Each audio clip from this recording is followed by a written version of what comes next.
നമുക്ക് ഈ പൊടി ചേർത്ത് റീപോർട്ട് ചെയ്താൽ മതി. നമ്മുടെ 10 മണിക്ക് പിന്നെ വേറൊരു വളം ഇടേണ്ട ആവശ്യമില്ല. നമ്മൾ ഈ ഒരു റീപോർട്ടിങ്ങിൽ ചേർത്ത ഈ ഒരു പൊടി മാത്രം മതി. നമുക്ക് ഒരു കൊല്ലം വരെ നമുക്ക് ഒരു വളം ചേർക്കാണ്ട് അടുക്ക് 10 മണിയിൽ നിറവ് പൂക്കളുണ്ടാവും. ചെടി നശിച്ചു പോവില്ല. അതുപോലെ തന്നെ വേറെ നമ്മൾ ഇടവിട്ടിട്ട് ഓരോ വളങ്ങളൊക്കെ ചേർക്കലോ അതിൻ്റെ ഒന്നും ആവശ്യം വരില്ല. ഇത് മാത്രം ചേർത്താൽ മതി. റീപോർട്ട് ചെയ്യുമ്പോൾ നമ്മളൊന്ന് ശ്രദ്ധിക്കുക, അത്രയും ആവശ്യമുള്ള.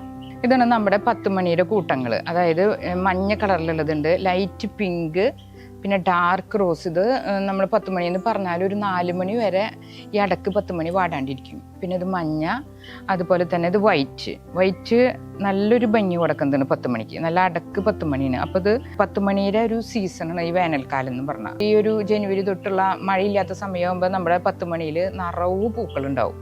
അതുപോലെ തന്നെ നമുക്ക് ഒരു പരിചരണവും വേണ്ട. നമ്മളെ ഗാർഡനിൽ ഒരു പ്രത്യേക ഭംഗി കൊടുക്കുന്നതാണ്. നമ്മൾ നേരം വെളുത്ത് നമ്മുടെ ഗാർഡനിലേക്ക് നമ്മൾ ജോലിക്കൊക്കെ ഇറങ്ങുന്ന സമയത്ത് ഏകദേശം ഒരു 9-9:30 സമയത്ത് ഇത് ഈ ചെടി മൊത്തം പൂക്കളുണ്ടായിട്ട് നിൽക്കുന്നുണ്ടാവും. അപ്പോൾ അതന്നെ നമുക്കൊരു നല്ലൊരു റിഫ്രഷാണ്. ഇതാണെന്ന് വെച്ചാൽ വളരെ സിമ്പിളായിട്ട് ഉണ്ടാവുന്നതാണ്. വെയിൽ മാത്രം മതി. നിറച്ചിങ്ങനെ ഏണിൽ നല്ല പൂക്കാവടി പോലെ പൂക്കളുണ്ടാവും. ഇതിപ്പോൾ ഞാൻ ജസ്റ്റ് വീഡിയോയ്ക്ക് വേണ്ടി ഒന്ന് വെയിറ്റ് ചെയ്തതാണ് പ്രൂണിങ് ഒക്കെ ചെയ്യാനായിട്ട്. അതാണ് ഇത്തിരി പൂക്കൾ കുറവ്. നിറച്ച് പൂവുണ്ടായിരുന്നതായിരുന്നത്. പിന്നെ കുറച്ച് ടിപ്സൊക്കെ ഒന്ന് ശ്രദ്ധിച്ചാൽ മതി. പിന്നെ ഈ ചെടികൾ വർഷക്കാലത്ത് നശിച്ചു പോവില്ല. അതുപോലെ തന്നെ നിറവ് പൂക്കൾ എപ്പോഴും ഉണ്ടാവും. വെയിൽ കിട്ടിയാൽ മതി. വേറൊരു കീടങ്ങളുടെ ആക്രമണം ഇല്ലാണ്ട് ഉണ്ടാവുന്ന ഒരു ചെടിയാണ് ഈ 10 മണിയുടെ ചെടി. പൂക്കൾ ഉണ്ടാവാനും തോട്ടത്തിന് ഭംഗി കൊടുക്കാനും ഏറ്റവും സിമ്പിളായിട്ട് നട്ടുപിടിപ്പിക്കാൻ പറ്റുന്ന ഒരു ചെടിയാണ്. നമ്മുടെ ഗാർഡനിൽ വളരെ സിമ്പിളായിട്ട് തന്നെ പിടിപ്പിക്കാം. പിന്നെ വെർട്ടിക്കൽ മോഡലിലൊക്കെ ഓരോരുത്തരുടെ ടേസ്റ്റ് പ്രകാരം, അതായത് കഴിവ് പോലെ നമുക്ക് ചെയ്യാൻ പറ്റും. അത് ഓരോരുത്തരുടെ ഇഷ്ടം പോലെ നമുക്ക് ചെയ്യാം. എങ്ങനെ വേണമെങ്കിൽ അഡ്ജസ്റ്റ് ചെയ്ത് വളർത്താൻ പറ്റുന്ന ഒരു ചെടിയാണിത്. ഇതൊരു സക്കുലൻ്റ് മോഡൽ ചെടിയാണ്. അപ്പം നമ്മൾ ഇതിന് നല്ല സൺലൈറ്റ് വേണം. പിന്നെ ദിവസകാലത്ത് ഒരു വട്ടം നനച്ചു കൊടുത്താൽ മതി. ചെടി നല്ല ഫ്രഷായിട്ട് നിൽക്കും. നിറച്ച് പൂക്കളുണ്ടാവും ചെയ്യും. ഈ 10 മണി ചെടിയുടെ ഒരു പ്രത്യേകത എന്താണെന്ന് വെച്ചാൽ യാതൊരു വിധ കീടങ്ങളുടെ ശല്യം ഉണ്ടാവില്ല. വർഷക്കാലം ആകുമ്പോൾ ഒന്ന് നശിച്ചു പോണതാണ് ഇപ്പോൾ ആകെ ഒരു കംപ്ലൈൻറ്റ്. അതൊന്ന് കുറച്ച് കാര്യങ്ങൾ ശ്രദ്ധിച്ചാൽ മതി. കീടങ്ങൾ വരാണ്ട് നമ്മുടെ ചെടി നിറച്ച് പുഷ്പിച്ച് നിൽക്കും അടുക്ക് 10 മണി. പിന്നെ ഞാൻ നമ്മുടെ അടുക്കളത്തോട്ടത്തിൽ ഒരു സിംഗിൾ പെറ്റൽ, അതായത് അടക്ക് 10 മണി അല്ലാണ്ട് ഒരു എതള് ആയിട്ടുള്ള ഒരു 10 മണിയുടെ വീഡിയോ ഞാൻ ചെയ്തിട്ടുണ്ട്. അതിൻ്റെ ലിങ്ക് ഞാൻ താഴെ കൊടുക്കാം.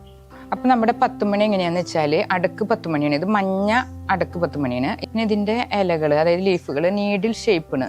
കണ്ടില്ലേ, നീളത്തിൽ കൂർത്തിരിക്കുന്നതാണ്. അതാണ് ഈ ഒരു ചെടിയുടെ ഇലകളുടെ പ്രത്യേകത. പിന്നെ ഇതാന്ന് വെച്ചാൽ റോസാണ്.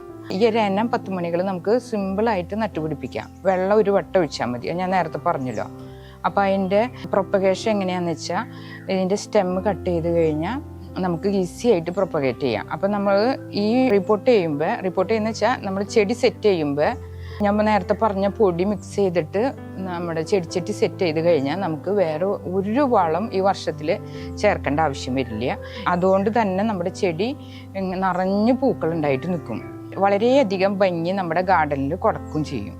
പൂക്കൾ നിറഞ്ഞ് എപ്പോഴും നിൽക്കും. പൂക്കൾ നിറഞ്ഞ് ഉണ്ടാവാൻ വേണ്ടിയുള്ള ഒരു ടിപ്പാണ് ഞാൻ പറയണത്. അപ്പം നമുക്ക് അതുപോലെ ഫോളോ ചെയ്ത് കഴിഞ്ഞാൽ 10 മണിയിൽ നിറച്ച് പൂക്കളുണ്ടാവും. അതിന് വേണ്ടിയിട്ട് നമ്മൾ എന്താ ചെയ്യുക വെച്ചാൽ ഹാർഡ് പ്രൂണിങ് എന്നാണ് പറയുക. ഇതിൻ്റെ നമ്മൾ പൂവൊന്നും നോക്കേണ്ട ആവശ്യമില്ല. പൂവ് മൊട്ടൊന്നും ശ്രദ്ധിക്കേണ്ട. നമ്മൾ ജസ്റ്റ് ഇങ്ങനെ നല്ലോണം കട്ട് ചെയ്തെടുക്കുക. അതായത് ഇതുപോലെ ഇങ്ങനെ കട്ട് ചെയ്ത് എല്ലാ കൊമ്പുകളും പ്രൂൺ ചെയ്യാം. പൂവൊന്നും നോക്കണില്ല, അല്ലാണ്ട് തന്നെ പ്രൂൺ ചെയ്യാം.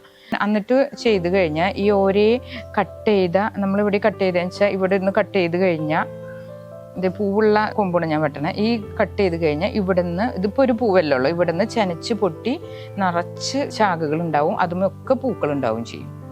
പിന്നെ നമ്മൾ ചെയ്യേണ്ടത് പൂക്കൾ ഉണ്ടായി കഴിഞ്ഞാൽ നിറച്ച് വേറെ പുതിയ പൂക്കൾ ഉണ്ടാവാൻ വേണ്ടിയിട്ട്, പൂക്കൾ ഉണ്ടായി കഴിഞ്ഞിട്ട് നമ്മൾ ചെടിച്ചട്ടിയിൽ തന്നെ ഇതുപോലെ നിൽക്കുമല്ലോ, പൂവുണ്ടായിട്ട് വാടി നിൽക്കും. അത് നമ്മൾ ജസ്റ്റ് ഒന്ന് അപ്പം തന്നെ ഇതൊന്ന് കട്ട് ചെയ്ത് കളയണം. പൂവ് ഉണ്ടായി കഴിഞ്ഞ് പിറ്റേ ദിവസം ആകുമ്പോൾ ഇതൊന്ന് കട്ട് ചെയ്ത് കളയണം. അപ്പോൾ അവിടെ നിന്നും നമുക്ക് പുതിയ ബ്രാഞ്ചസ് വന്നിട്ട് പൂക്കളുണ്ടാവും. അതായത് ഇതുപോലെ ഈ ഒരു പോർഷൻ ഉണ്ട് കണ്ടോ, അതായത് ഇതിൻ്റെ 2 തണ്ടിലും പൂവുണ്ടായിട്ട് കട്ട് ചെയ്ത് കളഞ്ഞിട്ടില്ല. അപ്പോൾ അതുപോലെ നമ്മളൊന്നിങ്ങനെ കട്ട് ചെയ്ത് കഴിഞ്ഞാൽ ഇതുപോലെ നിറച്ച് പിന്നത്തെ ബ്രാഞ്ചസ് വരുമ്പോൾ നിറവും ഉണ്ടാവും ചെയ്യും. അപ്പോൾ നമ്മൾ പൂക്കൾ നോക്കണ്ട, കറക്റ്റായിട്ട് പ്രൂൺ ചെയ്യുക. പൂ വിരിഞ്ഞു കഴിഞ്ഞാൽ, ആ പൂ ആടിക്കഴിഞ്ഞാൽ ആ ഭാഗത്ത് നമ്മൾ ആ തണ്ട് നമ്മൾ കട്ട് ചെയ്യുക. അത് ഏത് പൂക്കൾക്കായാലും അങ്ങനെ ചെയ്യേണ്ടത് നല്ലതാണ്. റോസിനായാലും ഒക്കെ നമ്മൾ പൂക്കൾ ഉണ്ടായി കഴിഞ്ഞാൽ അത് കട്ട് ചെയ്ത് കളയണം. അപ്പോഴാണ് അതിൽ നിന്ന് തന്നെ ബ്രാഞ്ചസ് വന്ന് നമുക്ക് പൂക്കൾ നിറച്ചുണ്ടാവുള്ളൂ. നമ്മൾ പുതിയ ചെടികൾ നട്ടുപിടിപ്പിക്കാന്ന് വെച്ചാൽ ഇതുപോലെ തന്നെ ഹാർഡ് പ്രൂണിങ് ചെയ്യുമ്പോൾ നമ്മൾ ഇങ്ങനെ കട്ട് ചെയ്തെടുക്കുക. അത് കഴിഞ്ഞിട്ട് ഈ ചെടിച്ചട്ടിയുടെ കവർ ചെയ്ത് നിൽക്കുന്ന ഭാഗമൊക്കെ നമ്മൾ ഇതുപോലെ ഇങ്ങനെ കട്ട് ചെയ്താൽ മതി. പിന്നെ നമുക്ക് ഇതുപോലെ നിറച്ച് ഇങ്ങനെ പുതിയ ബ്രാഞ്ചസ് വന്ന് നിറച്ചിട്ടുണ്ടാവും. അപ്പോൾ ഇത് നമുക്ക് പുതിയ ചെടിച്ചട്ടിയിൽ എങ്ങനെ നട്ട് പിടിപ്പിക്കാനതൊന്ന് നോക്കാം. അപ്പം നമ്മൾ പുതിയ ചെടിച്ചട്ടി സെറ്റ് ചെയ്യണം. അതിന് വേണ്ടി ഞാൻ 10 മണി നടാനായിട്ട് നല്ലൊരു വട്ടത്തിലുള്ള ചെടിച്ചട്ടീനെ എടുത്തുള്ളത്, മണ്ണിൻ്റെ ചട്ടീനെ എടുത്തുള്ളത്. അതാണ് ഏറ്റവും നല്ലത്. പിന്നെ അതിന് ഹോൾസ് ഉണ്ടല്ലോ, അതൊക്കെ നമ്മൾ ജസ്റ്റ് കല്ലുകൊണ്ടൊന്ന് മൂടിയിടാം. മൂടി വെച്ച് കഴിഞ്ഞാൽ വെള്ളം നീർവാർച്ച് കിട്ടും. വെള്ളം കെട്ടി നിൽക്കാൻ പാടില്ല, അപ്പോൾ ചെടി ചീഞ്ഞു പോകേണ്ടത്. അപ്പോൾ കുറച്ച് കല്ലുകളൊക്കെ ഒന്ന് ഇട്ട് കഴിഞ്ഞാൽ അത് ഓട്ടോമാറ്റിക്കായിട്ട് പൊക്കോളും. പിന്നെ നമുക്ക് മണ്ണ് മിക്സ് ചെയ്യുന്നത് എങ്ങനെയാണെന്ന് നോക്കാം. ആദ്യം നമ്മൾ സാധാ ഗാർഡൻ സോയിലാണ് എടുത്തുള്ളത്. ഗാർഡൻ സോയിൽ കുറച്ചെടുക്കാം. കല്ലുണ്ടെങ്കിൽ ഒക്കെ ഒന്ന് മാറ്റാം. ചാണപ്പൊടിയാണ് നമ്മൾ വേറെ ചെടിച്ചട്ടിന്ന് എടുത്തപ്പോൾ ഇതിൻ്റെ ചാണപ്പൊടിയുണ്ട്. ഗാർഡൻ സോയിലാണ് എടുക്കേണ്ടത് കേട്ടോ. അതിലേക്ക് നമ്മൾ ഇത് കമ്പോസ്റ്റാണ്. നമുക്ക് വീട്ടിൽ തന്നെ തയ്യാറാക്കാം. ചവറൊക്കെ വെച്ചിട്ട് നമ്മൾ കമ്പോസ്റ്റ് തയ്യാറാക്കില്ല, അതാണ് ഇത്. അതും കൂടി ഒന്ന് മിക്സ് ചെയ്യാം.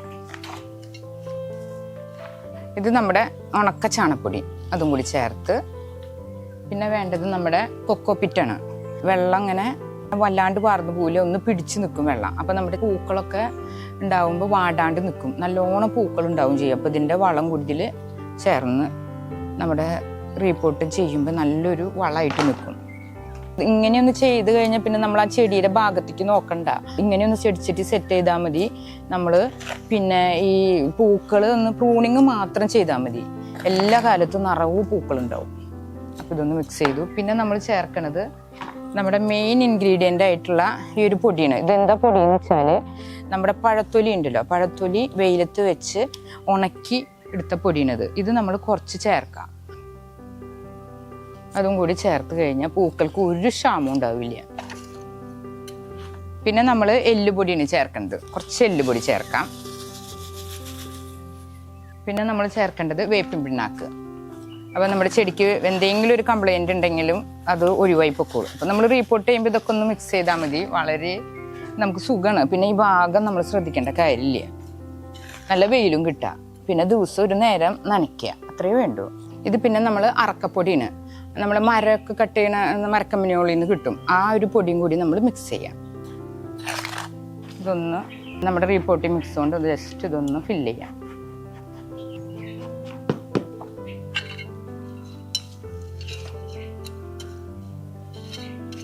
ഇപ്പം നമ്മുടെ 10 മണി നടാനുള്ള ചട്ടി സെറ്റായിട്ടുണ്ട്. അപ്പം നമ്മൾ മണ്ണ് ഓക്കെ ആയിട്ട് ഇനി നമുക്ക് ആദ്യം തന്നെ വെള്ളം ഒഴിക്കാം. വെള്ളം ഇങ്ങനെ ഒഴിച്ച് കഴിഞ്ഞാൽ എന്നിട്ട് വേണം നമ്മൾ ചെടി നടാനായിട്ട്. അപ്പം നമ്മളിങ്ങനെ വെള്ളം ഒഴിക്കുമ്പോൾ വെള്ളം വാർന്നു പോകണ്ടോയെന്ന് നോക്കണം. ആദ്യമേ തന്നെ വെള്ളം ഒഴിച്ചത് നമുക്ക് മനസ്സിലാക്കാൻ പറ്റും. കണ്ടോ, പെട്ടെന്ന് തന്നെ വെള്ളം വാർന്നു പോയി. അപ്പം നമ്മുടെ ചെടിച്ചട്ടി ഒക്കെ ആയിട്ട് ഇനി നമുക്ക് നമ്മൾ കട്ട് ചെയ്ത തലപ്പ്, അതായത് 10 മണിയുടെ തലപ്പ് എടുത്ത് നട്ടാൽ മതി. നമുക്ക് നമ്മുടെ 10 മണി എങ്ങനെയാണ് നടന്നത് എന്ന് നോക്കാം. ഇതായത് നമ്മളിപ്പോൾ ഒരു പൂവുള്ള തണ്ടാണ് കട്ട് ചെയ്തെടുത്തത്. അത് നമുക്കൊന്ന് കട്ട് ചെയ്ത് കളയാം, എന്നാലാണ് പുതിയ ചെനപ്പുകൾ വരുള്ളൂ. 2 ലീഫ് ഒന്ന് കട്ട് ചെയ്ത് കഴിയുമ്പോൾ അത് വന്ന് പെട്ടെന്ന് വേര് വന്നോളൂ. എന്നിട്ട് ആ ഒരു ഭാഗം മണ്ണിൽ ഇറങ്ങി നിൽക്കണ പോലെ വേണം നമ്മൾ നടാനായിട്ട്. ഇത് കണ്ട ഇതുപോലെ നടാം. ഇപ്പം നമുക്ക് പെട്ടെന്ന് തന്നെ മുളച്ചോളും. ഇത് മുട്ടാണ്. ഇതും നമ്മൾ കട്ട് ചെയ്ത് കളയുന്നുണ്ട്, എന്നാലാണ് പുതിയ ചെനപ്പുകൾ വരുള്ളൂ. ബ്രാഞ്ചസ് വരണമെങ്കിൽ നമ്മളിത് മുട്ട് നോക്കരുത്, മുട്ടും പൂവൊന്നും നോക്കരുത്. അല്ലാണ്ട് തന്നെ ഇങ്ങനെ കട്ട് ചെയ്ത് കളഞ്ഞാലും നിറച്ച് ബ്രാഞ്ചസ് വരുള്ളൂ. ഇതുപോലെ നമുക്ക് എല്ലാതും നടാം. നമ്മളിപ്പോൾ എല്ലാതും നട്ട് കഴിഞ്ഞു. അപ്പോൾ ഇതിലെങ്ങനെയാണെന്ന് വെച്ചാൽ പിന്നെ നമ്മൾ വെള്ളം ഒഴിക്കുമ്പോൾ ശ്രദ്ധിക്കണം. അങ്ങനെ ഒന്ന് തെളിച്ചു കൊടുത്താൽ മതി, അല്ലെങ്കിൽ സ്പ്രേ ചെയ്യുക, അങ്ങനെ ചെയ്താൽ മതി. അങ്ങനെ കുത്തനെ ഒഴിക്കരുത്. പിന്നെ നമ്മൾ 2 ദിവസം തണലത്ത് വെക്കുക. വേരൊക്കെ പിടിച്ചതിന് ശേഷം വേണം, ഒരാഴ്ച വെക്കേണ്ടി വരും. അതിന് ശേഷമാണ് നമ്മൾ വെയിലത്തേക്ക് വെക്കാൻ പാടുള്ളൂ. അപ്പോൾ വെള്ളം എങ്ങനെയാണ് നനയ്ക്കണേന്ന് വെച്ചാൽ സ്പ്രേ ബോട്ടിൽ സ്പ്രേ ചെയ്താൽ മതി, അല്ലെങ്കിൽ ഇതുപോലെ ഒന്നിങ്ങനെ തെളിച്ചു കൊടുത്താൽ മതി. ഇതിൽ നമ്മൾ റിപ്പോർട്ട് ചെയ്യുമ്പോൾ ചേർത്തത് എല്ലാത്തിനും ചെടിയുടെ വളർച്ചയ്ക്കും പൂടാനുള്ളതൊക്കെ ഇതിൽ ഉൾപ്പെട്ടിട്ടുണ്ട്. ഇതുപോലെ ഒന്ന് തെളിച്ചു കൊടുത്ത് നമുക്ക് തണലത്ത് വെക്കാം. അപ്പോൾ പിന്നെ നമ്മുടെ ചെടി റീപോർട്ടിങ് ഓക്കെ ഉണ്ട്. ഇനി നമുക്ക് എല്ലാ കാലത്തും ഈ ഒരു ഞാൻ പറഞ്ഞ പൊടിയൊക്കെ ഒന്ന് ചേർത്ത് റിപ്പോർട്ട് ചെയ്ത് കഴിഞ്ഞാൽ റിപ്പോർട്ട് എന്ന് വെച്ചാൽ നമ്മൾ പുതിയ തൈ നട്ട് കഴിഞ്ഞാൽ നമുക്ക് എല്ലാ കാലത്തും ഒരു വളവും ചേർക്കണ്ട, ഇഷ്ടംപോലെ പൂക്കൾ ഉണ്ടാവും. അല്ലെങ്കിൽ നമ്മൾ ഇടയ്ക്കിടയ്ക്ക് ഓരോ വളങ്ങളൊക്കെ ആയിട്ട് ചേർക്കേണ്ടി വരും. ഇതിപ്പോൾ ഇതുപോലെ ഒന്ന് സെറ്റ് ചെയ്ത് കഴിഞ്ഞാൽ ഒരു കൊല്ലത്തേക്ക് ഓക്കെ ആയിട്ട് നിന്നോളും. ഇനി നമുക്കിത് തണലത്തേക്ക് എടുത്ത് മാറ്റി വയ്ക്കാം. ഇതാണ് നമ്മുടെ 10 മണി. റിപ്പോർട്ട് ചെയ്യുമ്പോൾ മാത്രമാണ് നമ്മൾ വളം ചേർത്തുള്ളത്. പിന്നെ പ്രത്യേകിച്ച് ഫെർട്ടിലൈസർ ഒന്നും ചേർക്കണ്ട. നമ്മുടെ ചെടിയിൽ എല്ലാ കാലത്തും പൂവുണ്ടാവുക. ഇതുപോലെ ചെയ്താൽ മതി. എല്ലാ കാലത്തും നമ്മുടെ ചെടിച്ചട്ടിയിൽ പൂവുണ്ടാവും. എപ്പോഴും പൂക്കൾ നല്ല ഫ്രഷ് ആയിട്ട് നിൽക്കും, നല്ല ബ്രൈറ്റ് ആയിട്ട് നിൽക്കും. കീടബാധകളൊന്നും വരില്ല. ചെടിയുടെ വേരിനും പൂക്കൾ ഉണ്ടാവാനുള്ളതൊക്കെ നമ്മൾ ആദ്യമേ തന്നെ ചേർത്തിട്ടുണ്ട്. ആ ഒരു വീഡിയോ ആണ് ഇപ്പം നമ്മൾ ചെയ്തത്.